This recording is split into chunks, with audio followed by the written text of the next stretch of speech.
السلام علیکم دوستو، آج ہم آپ کے سامنے رسول کریم صلی اللہ علیہ وآلہ وسلم کی رضائی بہن سیدہ شیمہ رضی اللہ عنہا کا وہ واقعہ بیان کریں گے جو دلوں کو نرم اور آنکھوں کو پرنم کر دیتا ہے۔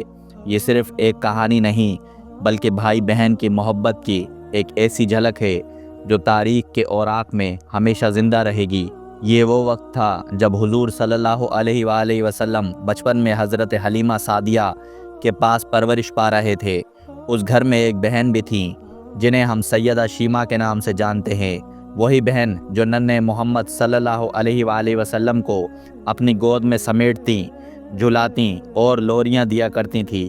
شام کا وقت ہوتا جب محلے کی بچیاں اپنے اپنے بھائی اٹھا کر باہر لاتی تھیں اور ہر کوئی فخر سے کہتی، میرے بھائی جیسا کوئی نہیں۔ لیکن جیسے ہی حضرت شیمہ اپنے بھائی محمد صلی اللہ علیہ وآلہ وسلم کو اٹھا کر آتیں، وہ دور سے پکار کر کہتیں، میرا بھائی بھی آ گیا ہے، تو سب بچیاں سر جھکا لیتیں اور کہتیں، نہیں نہیں، تیرے بھائی کا مقابلہ کوئی نہیں کر سکتا، ہم تو آپس میں بات کر رہے تھے۔ وہ بہن اپنے بھائی کو سینے سے لگا کر جھومتی اور ایک لوری دیتی جس کا مفہوم کچھ یوں ہے، اے ہمارے رب، میرے بھائی محمد کو سلامت رکھنا، آج یہ پالنے میں بچوں کے سردار ہیں اور کل یہ جوانوں کے بھی سردار ہوں گے۔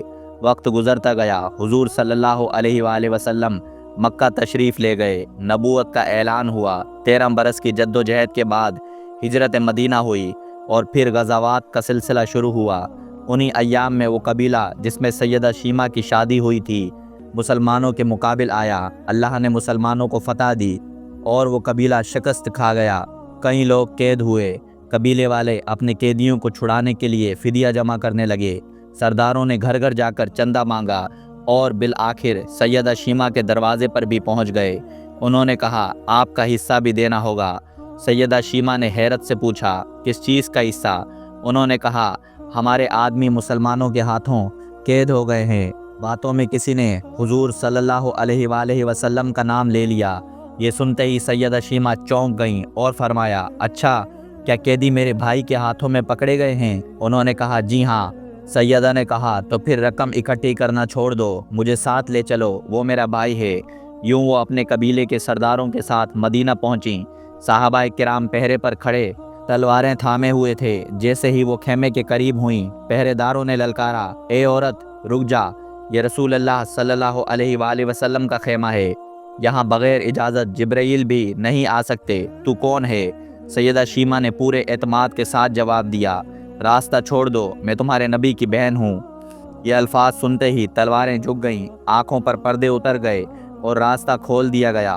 جب وہ خیمہ رسول میں داخل ہوئیں تو حضور نے دیکھا اور فوراً پہچان لیا، محبت کے ساتھ کھڑے ہو گئے اور فرمایا، بہن کیسے آنا ہوا؟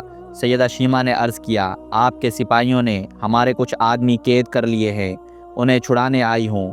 حضور صلی اللہ علیہ وآلہ وسلم نے نرمی سے فرمایا، بہن، آپ نے کیوں تکلیف کی؟ پیغام بھیج دیتی، میں فوراً چھوڑ دیتا، لیکن آپ آ گئیں تو اچھا ہوا، ملاقات ہو گئی۔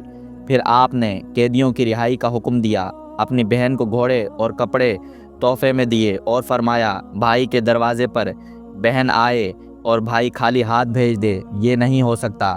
پھر آپ صلی اللہ علیہ وآلہ وسلم نے خود خیمے سے باہر آ کر بہن کو رخصت کیا۔ باہر صحابہ کرام موجود تھے۔ آپ نے فرمایا، اے میرے صحابہ، تم جانتے ہو کہ میں جب بھی قیدی چھوڑتا ہوں تو تم سے مشورہ ضرور کرتا ہوں، لیکن آج میں نے تم سے مشورہ نہیں کیا اور قیدی آزاد کر دیے۔ صحابہ نے عرض کیا، یا رسول اللہ، آج ایسا کیوں فرمایا؟ آپ نے فرمایا، آج میرے دروازے پر میری بہن آئی تھی۔ یہ ہے وہ محبت، وہ شفقت اور وہ عظمت جو رسول کریم صلی اللہ علیہ وآلہ وسلم اور ان کی رضائی بہن سیدہ شیمہ کے رشتے میں جھلکتی ہے۔ یہ واقعہ ہمیں 2 سبق دیتا ہے۔ پہلا یہ کہ بہن کا رشتہ کتنا مقدس اور قیمتی ہے، اور دوسرا یہ کہ نبی کریم صلی اللہ علیہ وآلہ وسلم کی سیرت ہر پہلو سے ہمارے لیے مشعل راہ ہے، چاہے وہ میدان جنگ ہو یا گھر کے تعلقات۔